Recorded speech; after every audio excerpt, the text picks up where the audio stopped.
Long haul, folks. Well, Rime has been playing so much better. I think Rime has sort of found what he's good at today, and he's been really capitalizing on that. And I think that as long as he continues that, then I think Joyboy, he's making Joyboy a little bit less comfortable. Yeah, we could see another 3-1. Yeah, well, maybe. Well, any case, this is now anyone's. This is. Joyboy gave him the hands, but you know we've seen a little bit of adaptation at this level, and so we'll not see. But this is sort of looking like what it was looking like sort of earlier though, where Joyboy is really good at setting up the wall, and you know when we really didn't see that on Pokemon Stadium, like we didn't really see like a really serious wall. There was a lot more scrapping going on, and I feel like that if Joyboy can find the wall again, then I think that's really, I think that'd be really sick.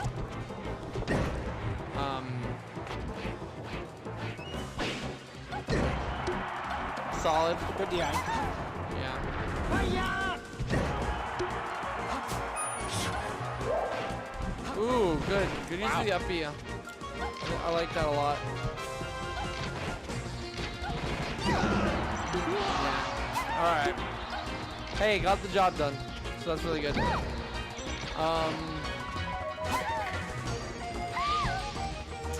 Flood from Rime. Sort of unfortunate, especially in this matchup. You hate to be down by an entire stock. Because the comeback potential just becomes so much harder.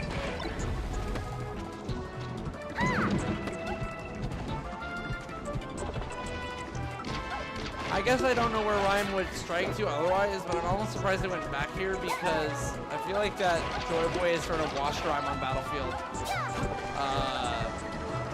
Like two stocked him last set, for example. I don't know. I feel like that,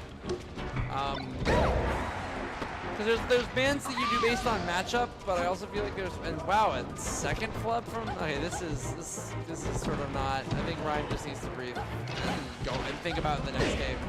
And try to, but you know, again, Rime made me eat my words before when it came to comeback, so I'm not gonna count him out just yet. Versus Dudasai, he showed me, so what do I know?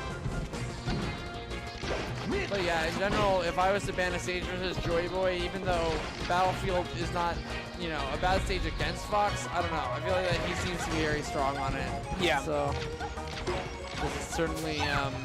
And look at Joyboy, you know, just going to the top platform, taking a breather.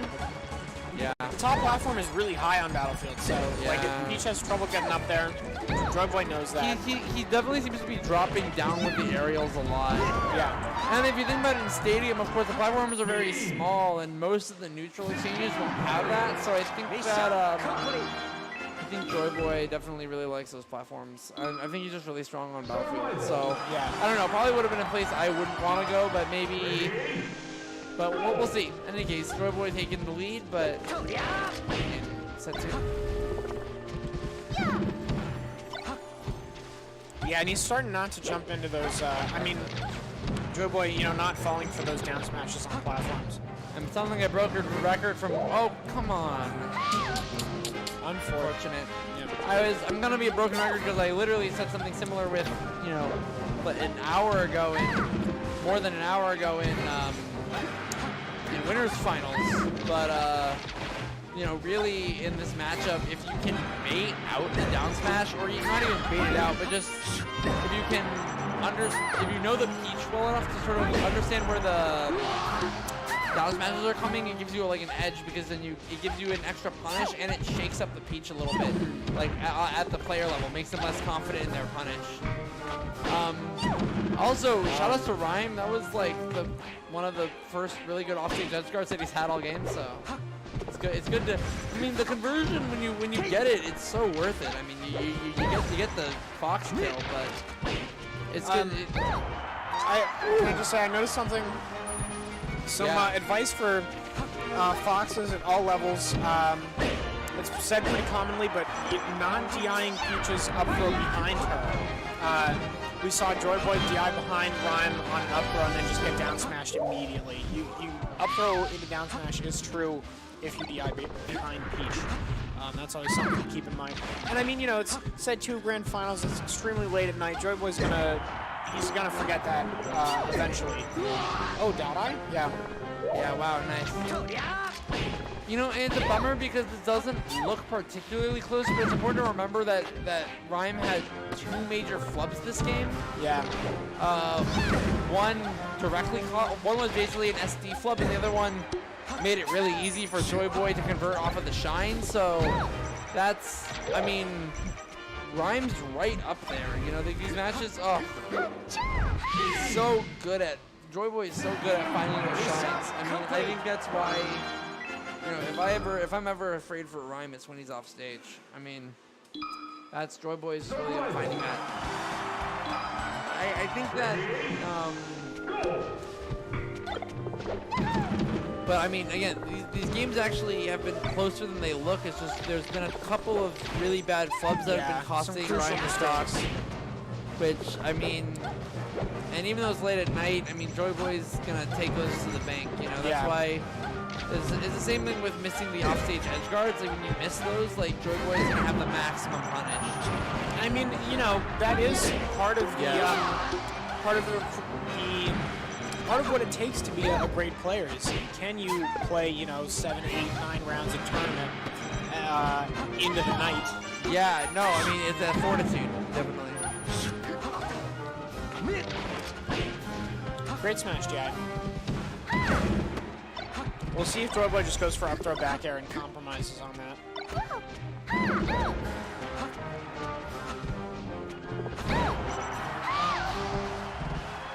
All right, good. I mean, I don't know.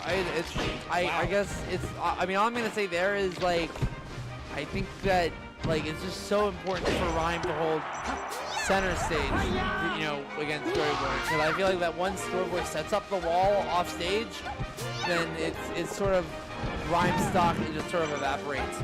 Yeah. But Rime has been in the lead this game more because A, no stock clubs, and I guess B, because in general, Rime is being very good about not giving up center stage as easily.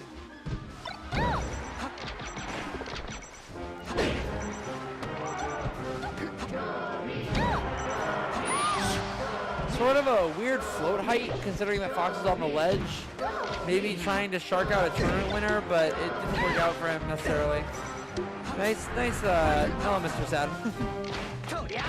We've gotten some interesting turnip pulls today, keeping things fresh. Yeah, I think that there have been 2 Saturns from Rime just in top 8. I really like how and 2 bomb bombs and a couple stitch faces and a Dada. Yeah, I really like. Yeah, wow, you're right. I really like engage on that stock that just got taken from Joyboy. I really like what Rime did, where like he's like reacting a little bit more to instead of trying to shark it out, he's sort of like, you know, sort of waiting for Fox to do something and reacting, which seems to be a lot more consistent for him. Like he's just sort of chilling here and, you know, waiting for, you know, for like the Fox to do something, which is a very good thing to do it. And of course, without the flubs and a little bit better holding center stage, that was a 2 stock on Rime's end, right? So I mean, there's no doubt that. And I feel like the pace, like the amount of time in between neutral interactions has slowed from like, you know, compare this set to the winner's set. I feel like the time in between neutral interactions is a lot slower now, which favors Rime. This is my opinion, pretty much as a floaty main myself, but my good friend David K. Westby used to say we were theory crafting for a little bit way back in the day, and we still say this now, but you know, in floaty matchups, if you're a floaty versus a fast faller, your mission, should you choose to accept it, is to make the match go on as long as possible. Yeah. Right? Like you don't want. Let me just raise it this way. For the most part, in a Peach Fox match, if it's a 2-minute match, you're not going to see Peach on the win screen. No. Right? It's like those aren't the kind of. Also, that was a great side B to up air conversion. You don't see too many of those on a lot of, it's not true on a lot of characters, but Joyboy was able to find it. But, you know, I feel like if Rhyme can just sort of, like, draw it out a little bit, then I feel like that's his advantage. But those up tilts, speaking of moves that do a lot more damage than you think they should, those, you know, it's like Fox, you know, you don't think of him as like, you know, Ganondorf in terms of damage racking up, but it's like 3 up tilts and 3 aerials is a quick 75. Yeah, absolutely. You know, oof, that's hard. But, you know, and I would like to point out to everyone that Ryan did win here twice in set 1 of Grand Finals. He won twice on Joyboy's counter pick, so Joyboy is looking good, but this is certainly not out of the realm of possibility for Ryan to bring it back. Joyboy has been looking for those down smashes in neutral a lot, and he's getting a lot of punishes, like a lot of whiff punishes on him. So hopefully Ryan will, you know, pick up on the fact that these down smashes are not, you know, the ratio of successful to unsuccessful down smashes is not what he'd like it to be. You know, and down smash is one of those moves where you're like, oh, well, down smash is broken. And yes, well, down smash for many reasons is like a ridiculously good move, but it is not necessarily broken. Like, it is punishable, right? Like, if you whiff, like, there's a billion, you know, especially as like character like Fox with the frame data, right? Like, there's many ways you can like go out punishing it. So, and in many ways, I feel like that, not Rhyme's a little bit too upper level to be talking about this, but especially like a lot of like players that play Peach, you know, when they're learning, you know, they take maybe a little bit too much from Mac D and just sort of spam down smash, and it's like, you know, a really good player will notice that, and because it's so good, you just want to rely on it, but it's punishable enough that like it's sort of a baby's first sort of how to beat Peach is to sort of wait for the down smash. Yeah, and Rhyme is throwing them out a lot now, and he's gotten punished multiple times. I think he's a little bit shook. He hasn't been necessarily playing as well as he did the previous set. Maybe he's a little bit burned out. Who knows? That right there is sort of a small example of what's been going on all game. When he's off stage, he's been missing, I want to say 85% of the off stage. And it's like, and it's just brutal to see because it's, you know, because it's so bad for Peach when you get punished off stage, but it's so good when you get the conversion. So I understand why Rhyme's going for the risk and reward, but just today it has not been his thing, and that's a bummer. But he's still in it. He's still scrapping. Yeah, but that's it. On the bright side, he can go over these VODs in the future. See what he needs to clean up. Good stuff for both players. This was good. No, I mean, Rhyme reset the bracket. He did a stellar job.